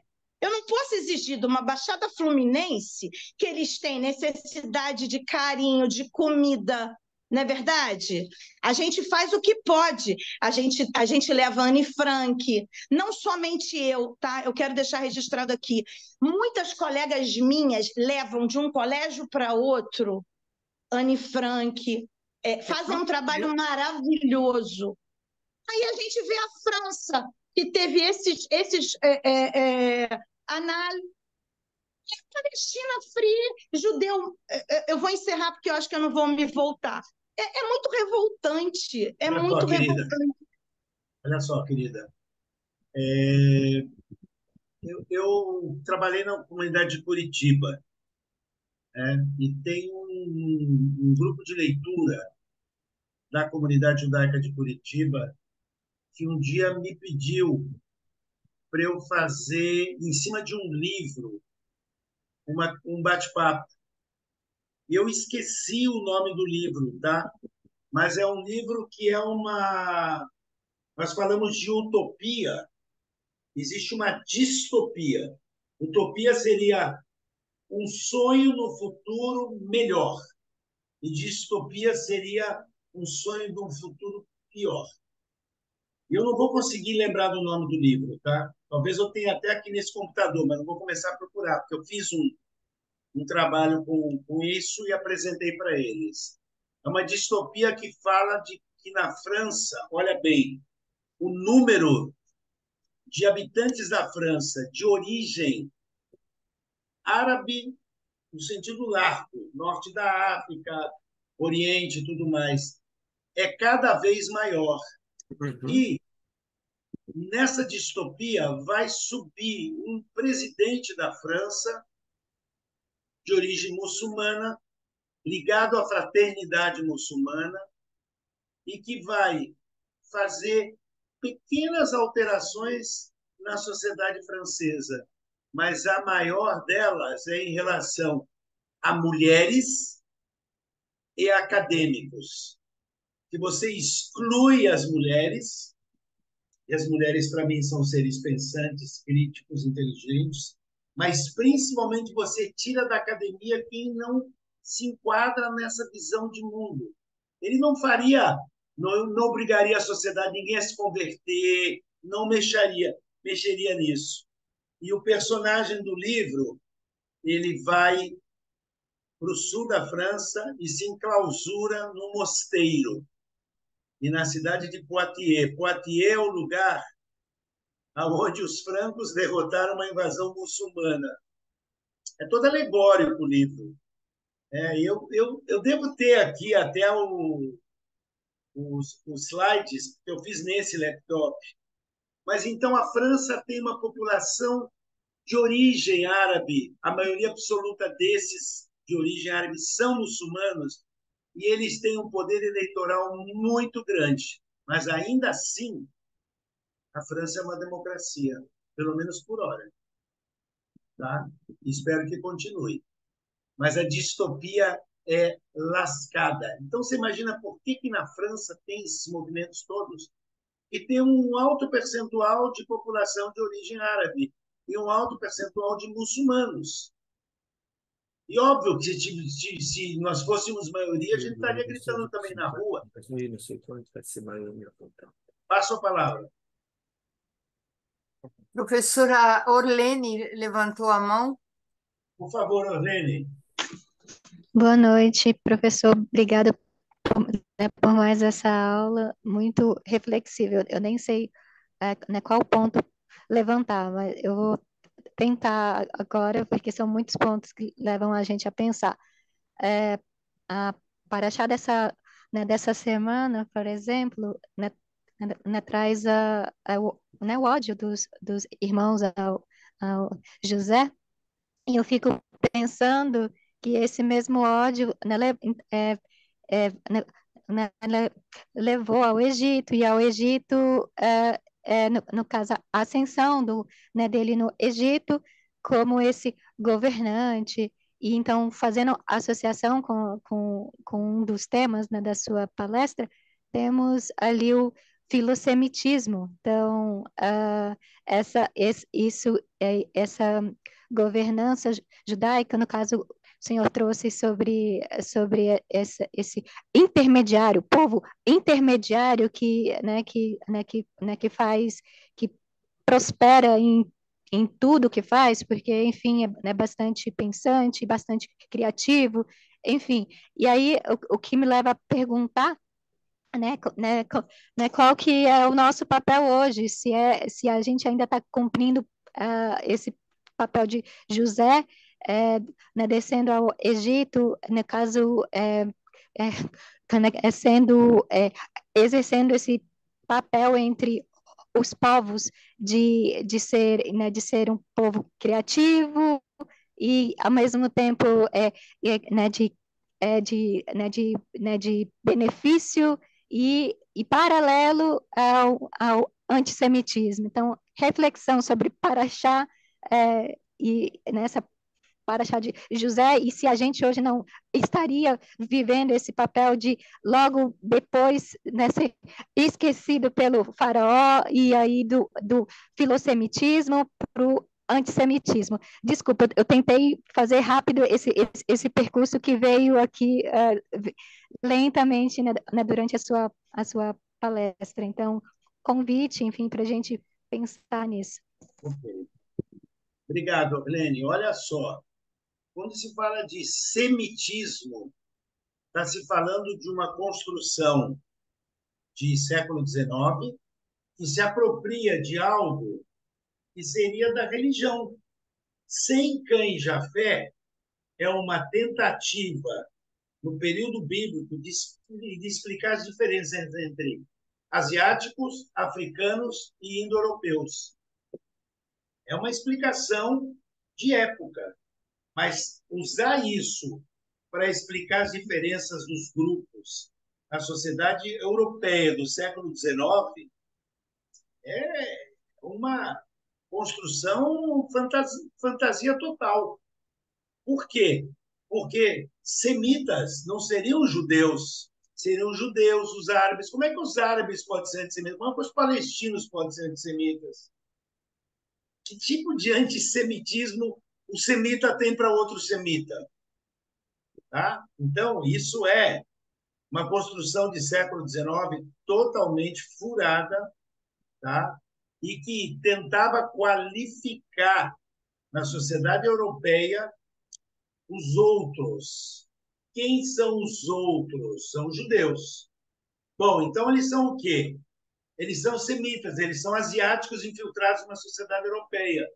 Mas, na verdade, todos os povos que migraram para a Europa, e houve migrações, porque os romanos, os gregos, são de origem indo-europeia. Eles migraram da Ásia para a Europa. Os gregos tiveram 4 ondas migratórias. Tiveram os aqueus, os eólios, os dórios e os jônios. Todos vieram em ondas migratórias da Ásia. Os romanos, idem. Depois, os invasores chamados germânicos, chamados de bárbaros, de uma maneira meio pejorativa, também vieram de outros lugares, uma parte do norte da Europa, mas uma boa parte da Ásia também. Tá? Então, não existe ali semitas, camitas e descendentes de Jafé indo-europeus. Existem muitos povos que migraram e se integraram e se misturaram. Não existe raças puras. Tá? Claro que a diferença entre um asiático de olho puxado e um africano existe, mas os africanos não são todos iguais. Nem todos. Um Zulu gigantesco e um pigmeu pequenininho são de uma mesma raça, tá? Mesmo entre os africanos, que são negros. Tá? Eles têm a ver com uma questão regional ali, eles viveram muito tempo ali. Os índios, por exemplo, do Brasil, não são a mesma coisa que os dos Andes ou do México. Tá? São grupos diversos, não existe essa divisão do mundo em 3 blocos. Tá? Então, isso são construções. E a gente tem que tentar enxergar o que é comum a nós. A gente tinha que se apropriar de histórias menos discriminatórias. Vamos pensar, todos nós descendemos, se quiserem acreditar, tá? Não necessariamente precisa. Todos nós descendemos de Adão e Eva. Todos nós descendemos da família de Noé, que foi a que sobrou. E mais, ninguém é superior ao outro. Não somos iguais. Somos diferentes, mas não existe superioridade. Essa questão de superioridade racial só serve para nos dividir, gerar ódio. E eu acho que educadores, eu sei que tem vários aqui, a gente tem que trabalhar na ideia de que todos os seres humanos são, aspas, filhos de Deus. E todos merecem a dignidade e condições de vida e tudo mais. Tão longe isso, tão longe. Mas não existe essa coisa. Eu não sou semita. Eu não sou camita, eu não sou indo-europeu. Eu tenho uma identidade cultural que é judaica. Sou nascido no Brasil. Eu me identifico com isso. Mas não me faz nem inferior nem superior. Sim, próximo. Professor Sérgio, quais são as razões que o senhor vê o comportamento das esquerdas no mundo inteiro contrárias a Israel? Bom, efetivamente, essa é uma pergunta complexa e que eu talvez não saiba responder, mas eu posso tentar refletir um pouquinho sobre essa pergunta, porque ela tem me tirado o sono. Então, eu vou refletir um pouco, né? A verdade é assim: esquerda teria que ser identificada com direitos humanos e com uma ética que não tem nenhum dos dois lados do conflito, tá? Mas se tem em doses comedidas sociais, teria nas sociedades democráticas, tá? Eu não estou gostando da ação do governo do Exército de Israel. Não estou satisfeito. Mas é um dilema, porque Israel sofreu uma agressão. Agora, a esquerda enxerga o fraco como oprimido. E o fraco, nesse caso, sem dúvida, são os palestinos de Gaza. E ela esquece o que foi feito no 7 de outubro. É uma amnésia muito recente, a amnésia de um mês e pouco, né? Não mais, quase 2 meses já.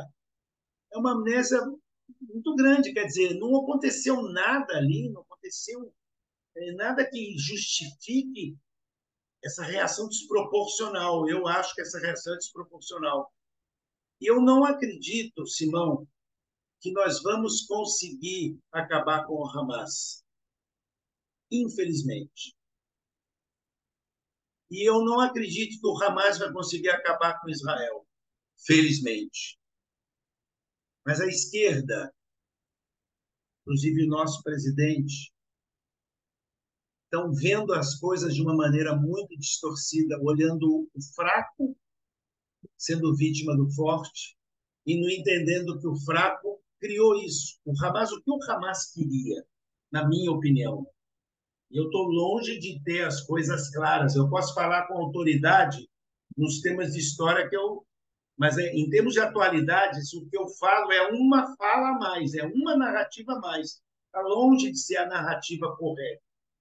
Mas o Hamas queria acabar com o diálogo entre o governo de Israel e a Arábia Saudita e Emirados, que levaria ao fim do conflito e, inevitavelmente, a médio prazo, levaria à criação de 2 estados, um que já existe e um que seria criado. O Hamas quer um estado só. E a cegueira da esquerda brasileira é não perceber que o Hamas não tem um discurso de diálogo, ele tem um discurso de destruição.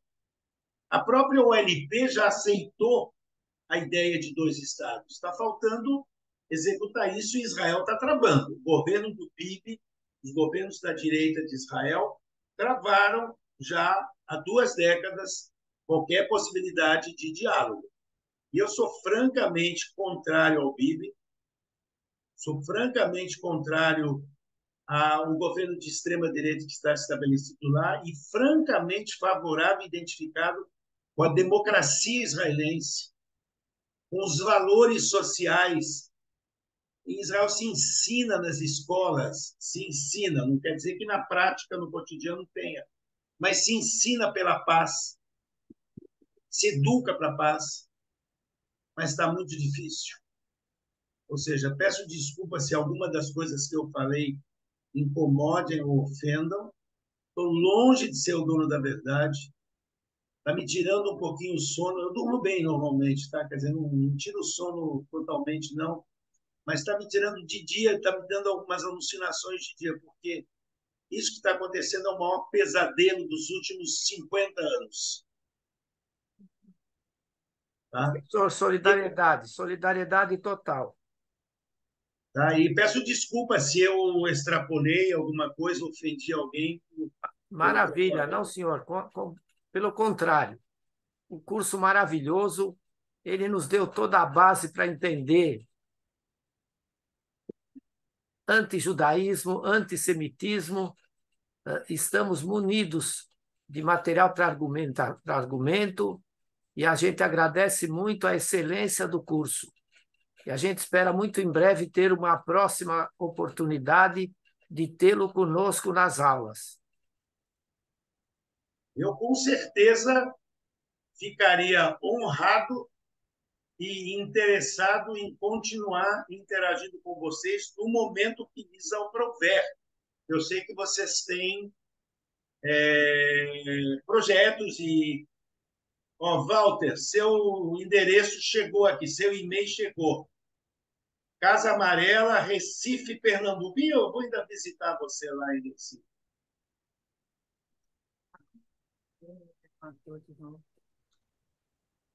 Morim, professor, posso pedir um Obrigado, professor. comentário? Venha sim, que será um prazer, hein? Mas chegou, tá? Eu vou te mandar, vou amanhã ou depois para o correio. Eu viajo na sexta e então eu vou te mandar. Eu já vou anotar, já fazer teu envelope e mandar. E se alguém mais tiver interesse, né, tem aí os dados, me manda, mas aí eu só vou voltar perto do dia 20. Eu estou indo aí para o Nordeste mesmo, estou indo para Fortaleza. Alguém é de Fortaleza aí? Opa, que beleza! Acho que, Acho acho que a que Orlene quer fazer mais uma pergunta. Faça, querida. a Orlene. É um pedido, né, na verdade. O senhor contou para gente sobre as suas pretensões de livros, de próximos livros. E aí, durante a sua palestra hoje, o senhor comentou a sua genealogia, pai e mãe, participantes, ou, né, eles nasceram ali, nos ICAs, não é isso? Então, né, Sim, conta pra eu tenho uma gente, gravação né, que acho que conta, está num dos meus YouTubes, que é eu e um primo meu falando sobre quatro irmãos.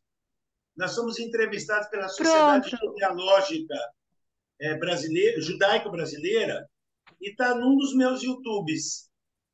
Eu tenho um YouTube que E aí, é sim, era só para professor. te dar. Ah, Aham. Sérgio Feldman. Era só para te dar oportunidade de, né, falar se o senhor tem lembrança também, né, dessas cidades, se foram só seus pais, ou se o senhor tem algo que queria contar para a gente brevemente, né, participou do ICA também. É isso, né, para tenho poder sim, recuperar tenho essa, sim. essa Eu sua tenho dois lados da trajetória de família. livros.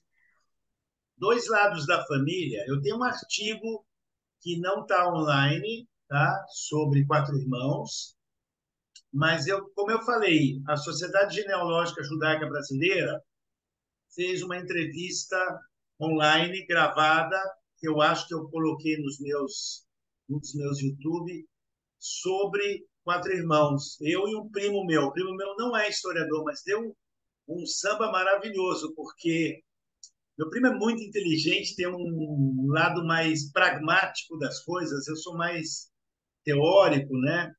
E deu uma entrevista muito legal, muito gostosa sobre o tema.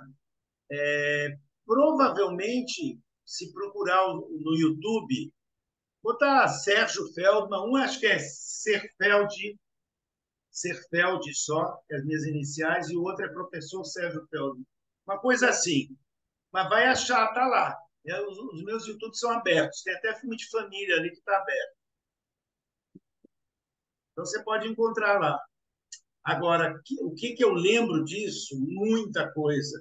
Aí eu estou vendo um gato atrás do Walter ali. Né? Ô, Walter, você tem um gato aí?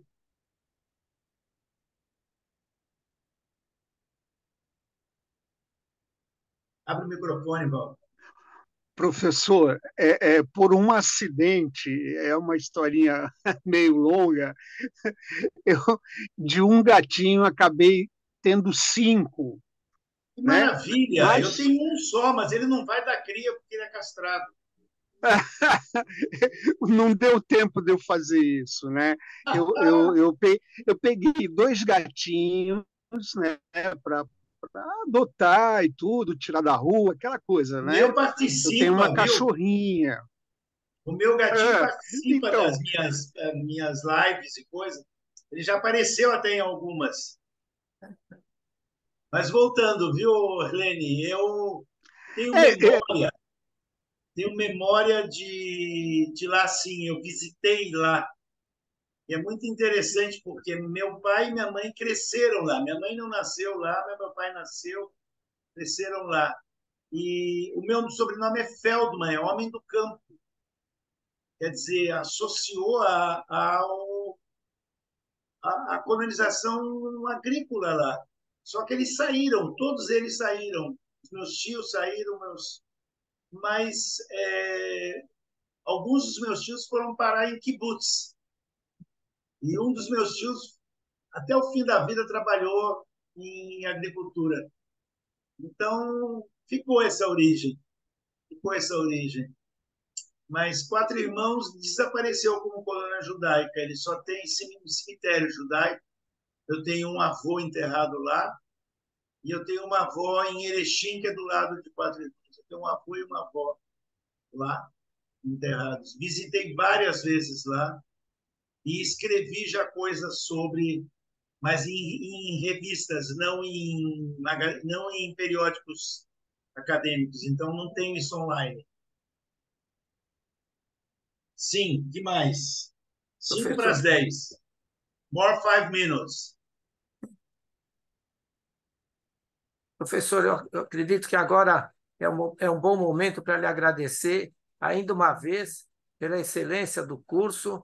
Quero também destacar a preciosa participação daqueles que puderam intervir no curso e aqueles que aproveitaram, com certeza, todo o seu conteúdo. Ficamos para uma próxima oportunidade tê-lo conosco e, se Deus quiser, que seja em breve. A sua didática nos encanta sempre, muito claro, material de apoio muito bom. Eu quero lhe cumprimentar mais uma vez e lhe desejar feliz Hanukkah, muito boa viagem para o Nordeste, saia com saúde e volte com saúde. Muito obrigado Eu a estou à todos. disposição sempre. Eu adoro fazer esses cursos. E em relação a Hanukkah, eu vou para Fortaleza para encontrar meus 3 netos e meus 3 filhos. E eu estou levando a Hanukkah. Não vou conseguir o primeiro dia nem o segundo, mas a partir do terceiro eu vou acender com netos e filhos. E eu diria que isso é um milagre de Hanukkah, o Nes de Hanukkah. Poder fazer Hanukkah com toda a galera. A gente fazia à distância em outros anos. Esse ano coincidiu o encontro anual de família ser em Hanukkah. Então, você rogou bons votos para mim e já deu efeito. Que bom, assim seja sempre. Abençoado. Assim seja sempre. Também Amém. eu E eu quero. quero os vídeos, hein, Muriel? Eu quero Sim. as palestras que você me deem para eu colocar no meu YouTube. Pois não, Não não, esqueça. sem dúvida. Ok. Obrigado. Maravilha, e ao mesmo tempo que desejo feliz Hanukkah, quero estender a todos e ao professor e à sua família votos de felicíssimo ano, um ano novo com saúde e tenhamos sempre melhores notícias. Amém. Amém. Obrigada. Muito Até obrigado, logo. boa noite a todos. Obrigada. Boa Boa noite. noite, tudo de Boa noite a Obrigada. todos. Quatro irmãos Boa para noite, Gabriel. Muito Fortaleza. obrigado, professor Sérgio. Até mais. Hanukkah Boa noite. Sameach. Tudo de Obrigada bom. mesmo. Obrigada, Obrigada. gente. Hag Sameach a Boa todos. noite. Até a próxima. Boa E noite. Boa noite a todos. tchau, Boa noite. pessoal. Boa noite, Muito Gabriel. frio. Tchau, Moré. Tchau, obrigado. Tchau, Morá. Tchau, professor Sérgio. Tchau. Boa viagem, professor. Eu dia 25 estou indo para Lisboa. Opa! Opa, manda lembranças. Tá certo.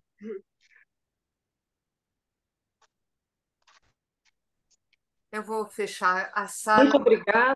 Eu vou sair. Um beijo, um abraço. Eu aguardo outro. E um abraço Obrigada. também. Aksameia. Aksameia.